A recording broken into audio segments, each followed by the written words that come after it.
What is going on, guys? Now we have the co-main of Fundura and Furman, Yoenis Telles against Brian Mendoza. What a cracking fight. Two fighters who go in the middle and just trade blows for blows, and whoever lands first is the one on the canvas. Now when you break down the both recent fights, Yoenis Telles, oh my, against Abbas Baru, Yoenis Telles was unreal. He lost the fight in probably the last 2-3 rounds, but besides that, he was, I don't know how he withheld all them punches. I don't know how Barrow withheld all them punches. They just went toe to toe for 12 rounds straight, and I do feel for him, because if he did win that night, he would have got elevated to be the super champion, which is what happened to Barrow, and then he wouldn't have had that unification against San Desires. So I would love to see a rematch, although it's not going to be for the belt, but I would love to see them both in the ring again. But Yoenis Telles, he's a southpaw, you know, he hits hard, boxes unreal like a proper Cuban, but he also can mix in the middle as well. He's not a one-dimensional Cuban fighter where they fight in one rhythm, they box and move. He can mix in the middle and he hits like an animal. I remember the first time I saw him was on an MVP card, where it was a bit weird because he landed a good shot and he boxed well, and I thought, you know what, this kid's the real deal. But he did have a few things that came out after that fight about betting patterns that were a bit unnatural, but that kept quiet and nothing really materialized with that. So you'll go with the facts, and nothing's really happened since. So hopefully that's all drawn a line under. But with his boxing, you'll see he does get caught with silly shots in the middle, where if he just fights and lands them shots, but he moves out, just shifts to the side or pivots and lands a shot, then that would be key and detrimental to him, where you know he's good at sticking in the middle, but he does it too long where he admires his works and get caught with silly punches, where if he lands his shots, pivot where he's still in the middle, lands shots as well when he cuts the angle, and then moves on the back foot,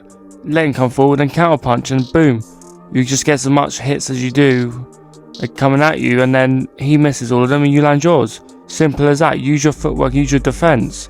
But again, Tellez, he just does that in spells, not for 12 rounds consistently, where you'll see here where he missed the left hook, but then that right hand and the right uppercut caught him, and in the last 10 seconds, boom, on the canvas, and that was a big factor when it came to the scorecards. But you'll see when he fought J. Rock Williams, again a former unified champion, he picked his punch as well, where he could have got him out of there, but he didn't, and it gave him a 12-round beatdown. But against someone like that who hasn't got the best chin, hasn't got the best punch resistance, and was at that older stage of their career, you got to be getting people like that out of the ring.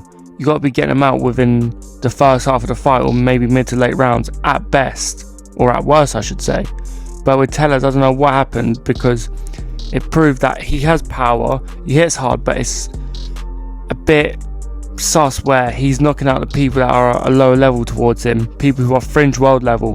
But when he's fighting people who are a bit chinny or have a good technical ability about them and who are world level, close to elite, he can't stop them, which is, I'm not going to say the word, but I'll let you guys gather that yourselves. But it does throw off a few alarming bells in my opinion. But with Mendoza, let's cut the BS. He's just known for getting his ass beat. That is all he's known for.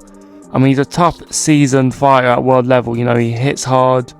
You know, he's tough as they come. But he's known for fighting people that are regional level and beating them up. And then when he steps to world level, he's good at taking the 12-round beatdown. That's all he is, to be fair. But he does, offensively, he has a few, you know, a few tricks up his sleeve. But on the back foot, he gets too comfortable, where he just gets people just thrown off for fun, because they know it's hard to stop someone like that.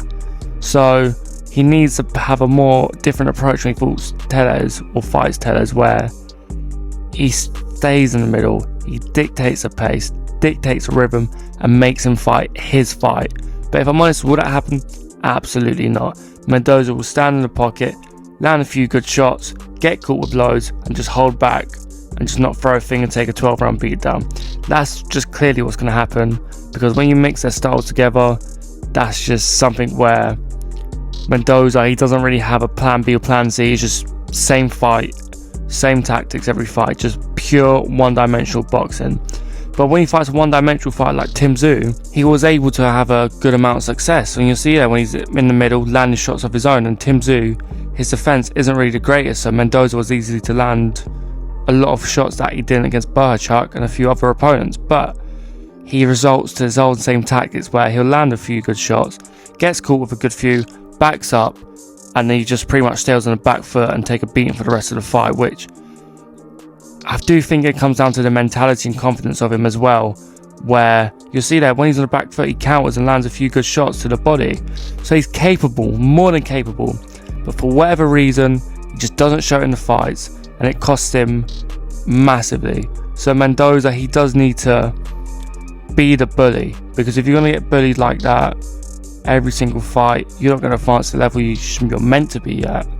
Where if you look when he fought Fundura, he was the exact same thing, where he got battered for 6 rounds, absolutely battered, and he got a lucky punch and stopped him in the 7th. That's what it was, a lucky chopping right hand over the top, where if that didn't happen, he probably would have got stopped later on in the fight. So Mendoza, credit to him, he's got that punch, but he doesn't use it as much as he should. He doesn't use it in bunches where he can cause accumulating shots that causes a stoppage. It usually happens to him, but in the other way around. But with Yoenis Telles, it's quite simple. He's got to push Mendoza on the back foot, just be the bully, hook body, hook up top. He done this perfectly against J-Rock Williams. If he does this against Mendoza, he will slowly break him down, and then when he drops that guard from the body shots, his head will be open, because when you fight someone like that, it just makes him more volatile to get hit, and pure volume punching, because he's just a human punch bag. But with Mendoza, as I previously stated, be the bully, don't be the bully. Quantity over quality of punches, because technically he's not the greatest, so you got to overwhelm Tellez, push him back, and make him smother his work while you land your work, and utilize your straight shots, because there's a lot of times where he throws his jab or right, it's more half-heartedly, where you see when he throws his hooks and uppercuts, he actually throws like he means it, throws it with ferocity. But when it's his little jabs and his little right hands, it's more pit-patter, Tyson Fury shots, which I'm not really the biggest fan of. But all in all, it's a solid fight. I mean, on paper it is. I do see Mendoza having a few good moments. I do see Tellez troubling him quite a lot in that fight. But I'm surprised how the odds got that close, where Tellez is 2-7. Well, he was 2-5 3 days ago. I think he should be 1-10 or 1-12, because Tellez, he is levels above Mendoza. Mendoza, he has potential, but he has not come anywhere near that potential. And I don't believe anytime soon he will reach that potential, come near that, just based off his confidence and mentality as a fighter. Which is why I do believe Tellez will win. I do believe it'll be competitive in spells. All in all, it'll be very one-sided. But Mendoza is tough. He just stands there and absorbs all the punishment. But I do believe when you're with these Americans, South Americans, North Americans, blah blah blah, they don't throw them in the towel. They let them take a punishment, which I do believe will happen for 12 rounds. And Tellez will win a very wide, unanimous decision victory. And Mendoza, he'll probably retire, because I'm pretty sure he's in his mid-30s now, and he probably does not want to have any more punishment or punches and blows to the heads. And neither does anyone else. But that is all for today. Hope you enjoyed this video. Please like, subscribe, and as always, this ain't financial advice. This can be what be betting, backing, based off my research. Have a great day, boys.